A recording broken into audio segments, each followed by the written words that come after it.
Hello विद्यार्थी मित्रों, तो आप सभी का स्वागत करते हैं हमारे इस YouTube चैनल यूनिक एकेडमी के अंदर। तो विद्यार्थी मित्रों, आज हम नवनीत असाइनमेंट कक्षा 9 विषय सामाजिक विज्ञान फर्स्ट एग्जाम 2025 का सेक्शन बी चैप्टर नंबर 14 का प्रश्न का उत्तर आपको बताने जा रहे हैं। अगर आपने हमारे चैनल्स को सब्सक्राइब नहीं किया है तो सब्सक्राइब करना बिल्कुल ना भूले। चैप्टर नंबर 14, पहला क्वेश्चन है, जमीन निर्माण की प्रक्रिया समझाओ। जमीन निर्माण, तो आंसर आपके सामने है।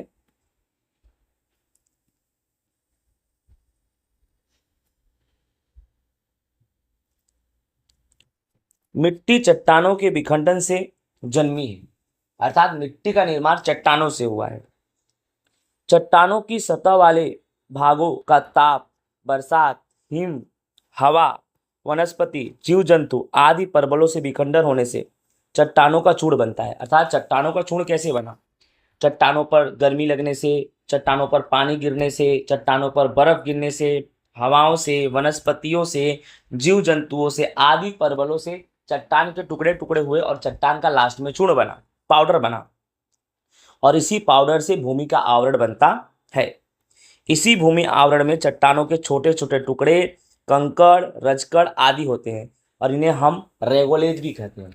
रेगोलिथ किसे बोलेंगे? चट्टानों के छोटे छोटे टुकड़े, कंकड़, रजकड़ को रेगोलिथ, जिसमें केवल खनिज द्रव्य होते हैं। उसके पश्चात उसमें जैविक द्रव्य, हवा, पानी भी मिलते हैं, अतः उसमें से मिट्टी बनती है। इस प्रकार मिट्टी में सभी प्रकार के खनिज पाए जाते हैं। मिट्टी निर्माण की यह प्रक्रिया दीर्घकालीन है। मिट्टी निर्माण की यह प्रक्रिया कैसी है? दीर्घकालीन है। ओके विद्यार्थी मित्रों, नेक्स्ट क्वेश्चन 2, तफावत के बेबे मुद्दा, तफावत के अंतर। सबसे पहले धातु में खनिज और अधातु में खनिज का अंतर। ठीक है, आंसर आपके सामने है।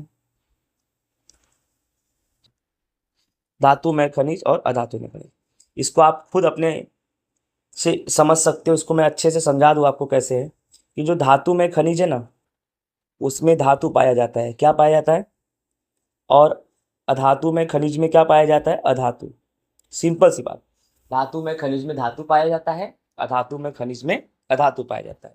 धातु में खनिज अलग अलग प्रकार की होती हैं, जैसे उदाहरण में कीमती में सोना, चांदी, प्लेटिनम, हल्की में मैग्नीशियम, बॉक्साइट, टिटानियम, सामान्य में जो उपयोग करते हैं लोहा, तांबा, सीसा, एल्यूमिनियम, कलई, निकल, मिश्र धातु में क्रोमियम, मैग्नीज, टंगस्टन, वेनेडियम।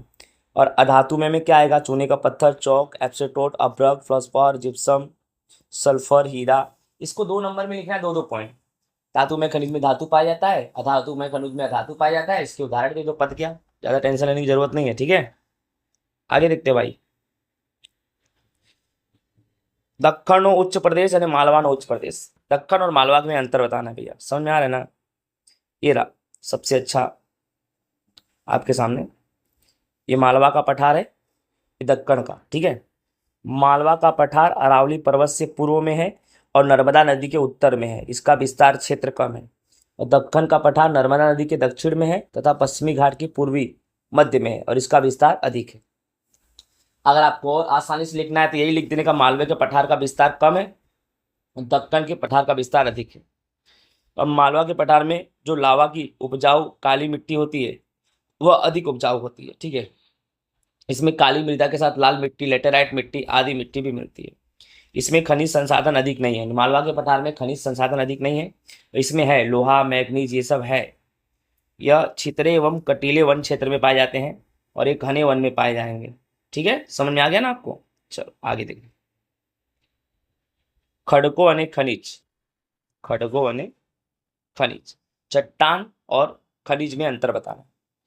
चट्टान और खनिज, चट्टान एक या अनेक खनिजों का समूह से बनता है। चट्टान अर्थात एक या एक से अधिक खनिजों के समूह से चट्टान बनता है। और खनिज, खनिज प्राकृतिक अवस्था में पाया जाता है, एक प्रकार का तत्व है या यौगिक है। यह तत्व स्वरूप में भी मिल सकता है और यौगिक स्वरूप में भी मिल सकता है, बट ये खनिज है। चट्टान के उदाहरण ग्रेनाइट, बेसाल्ट, चूना पत्थर, संगमरमर। और खनिज का उदाहरण मैग्नीज, तांबा, कोयला, खनिज तेल। ठीक है, समझ में आ गया होगा। आग्नेय चट्टान और प्रस्तर का मतलब है परतदार चट्टान में अंतर। आग्नेय और परतदार याद रखना, ये आग्नेय यानी आग्नेय शैल यानी आग्नेय चट्टान, और अवसादी यानी परतदार। यहाँ लिख दे रहा हूँ, ये परतदार परतदार चट्टान है और ये तो आग्नेय दिख ही रहा है, ठीक है। यह सेल ढेरों में पाई जाती है। आग्नेय चट्टान ढेर सारा एक साथ पाई जाती है। यह सेल परतों में पाई जाती है। इसकी मोटाई ज्यादा होती है, परतदार की कम होती है। इन सेलों में रवे होते हैं, राइट, और इन सेलों में विभिन्न आकार के गोल गोल कण मिलते हैं। यह सेल लावा के ठंडा व ठोस होने से बनता है और यह सेल अवसादों की परतों के रूप में लगातार जमाव से बनता है। आग्नेय चट्टान का निर्माण गर्मी के कारण होता है, राइट, और यह एक सबसे स्टार्टिंग में जिस चट्टान का निर्माण होता है ना, सबसे पहले जो चट्टान बनता है यही है आग्नेय। फिर आग्नेय चट्टान टुकड़ों टुकड़ों में बिखर जाता है, राइट, गर्मी की वजह से, हवा की वजह से, पानी की वजह से। तो टुकड़ों टुकड़ों में होगा, मतलब बहुत सारा टुकड़ा नहीं, दो चार टुकड़ा, मतलब एक बड़ा चट्टान है जिसका निर्माण सबसे पहले हुआ, वह आग्नेय चट्टान है। किसी कारणवश उसमें दरार पड़ गई और दो विखंडन भागों में हो गए तो वो परतदार। समझ में आ रहा है कि नहीं आ रहा है? ऐसा है। नेक्स्ट, पूर्व घाट और पश्चिम घाट। चलो, पूर्वी घाट और पश्चिमी घाट। पूर्वी घाट दक्षिण के पठार के पूर्वी सिरे पर स्थित पूर्वी घाट, यानी दक्षिण के पठार के पूर्वी सिरे पर जो भी घाट स्थित है उसे पूर्वी घाट बोलते हैं, और दक्षिण के पठार के पश्चिम सिरे पर जो भी स्थित है उसे पश्चिमी घाट कहते हैं। पूर्वी घाट की ऊंचाई 6000 मीटर है, 600 मीटर है। पूर्वी घाट की ऊंचाई कितनी है? 600 मीटर। और पश्चिमी घाट पूर्वी घाट की अपेक्षा बहुत ऊंचा है, इनकी ऊंचाई 900 से 1600 मीटर है। महानदी गोदावरी, कृष्णा, कावेरी आदि नदियां पूर्वी घाट में बहती हैं और इसमें अनेक छोटी छोटी नदियां बहती हैं। इसमें वनस्पति अधिक नहीं पाया जाता है और इसमें वनस्पति ज्यादा पाया जाता है। आई होप आपको समझ में आ गया हो, राइट। नेक्स्ट अंतर तुम्हारा किसका है? खादर और बांगर जमीन। बच्चे मुख्य तफावत, खादर और बांगर के बीच अंतर। ये रहा आपका खादर और बांगर। खादर क्या है? खादर प्रतिवर्ष बाढ़ों द्वारा निक्षेपित होने से नया जलोढ़क है। नदियों में बाढ़ आता है, नदियां बाढ़ के पानी के साथ मिट्टी बहा के भी लाती हैं, उससे खादर का निर्माण होता है। और बांगर या उच्च भागों में स्थित प्राचीन बाढ़ के क्षेत्रों से बना हुआ है, जो ऊंचाई वाले एरिया में जो बाढ़ आता है, ठीक है, वहां बांगर से। यह महीन कड़ों वाला होता है। खादर जमीन कैसा होता है? महीन कड़ वाला, जिसमें मृदा उर्वरता में वृद्धि होती है, मतलब इसके जमीन उपजाऊ होते हैं। और बांगर के जो कड़ होते हैं बड़े बड़े होते हैं, राइट, इसमें उर्वरक तत्वों की अल्पता होती है, मतलब इसमें उर्वरक तत्व कम होते हैं। जलोढ़ मृदा में गहन कृषि की जाती है। जलोढ़ मृदा खादर है, इसमें ज़्यादा से ज़्यादा खेती कर सकते हैं, और बांगर मृदा में सघन खेती होती है। ठीक, समझ में आ रहा है? आगे देखते हैं भाई,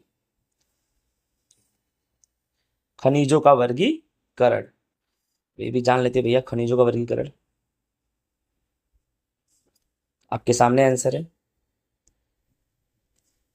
खनिजों का वर्गीकरण, हमारे दैनिक जीवन में 200 से ज़्यादा खनिजों का उपयोग होता है। खनिजों को दो भागों में, तीन भागों में, धातु में, अधातु में और संचालन शक्ति। धातु में कीमती में कौन आएगा? सोना, चांदी, प्लेटिनम। हल्की में मैग्नीशियम, बॉक्साइट, टिटानियम। सामान्य में लोहा, तांबा, सीसा, एल्यूमिनियम, कलई, निकल। मिश्र धातु में क्या आएगा? Chromium, manganese, tungsten, vanadium.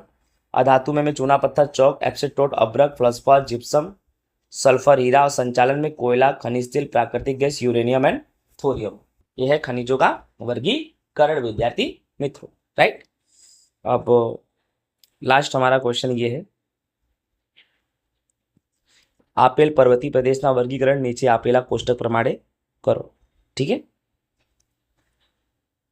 इसमें अलग अलग पर्वत है, जैसे गारोयानी पर्वत, हिमाद्री पर्वत, पतगाई पर्वत, हिमांचल पर्वत। इसमें से उत्तर हिमालय पर्वतीय में कौन सा आता है, पूर्वी में कौन आता है, यही बताना है, राइट। तो इसमें सबसे पहले ध्यान दो, ये जो गारो है ना, ये पूर्वी हिमालय में आया हुआ है, और ये पतकोई, ये भी पूर्वी हिमालय में है। और हिमांचल और हिमाद्री ये कहाँ है? उत्तरी में। समझ में आया, राइट। यानी जो गारो है वह कहाँ आया हुआ है? पूर्वी में। और पतकोई भी कहाँ आया हुआ है? पूर्वी में।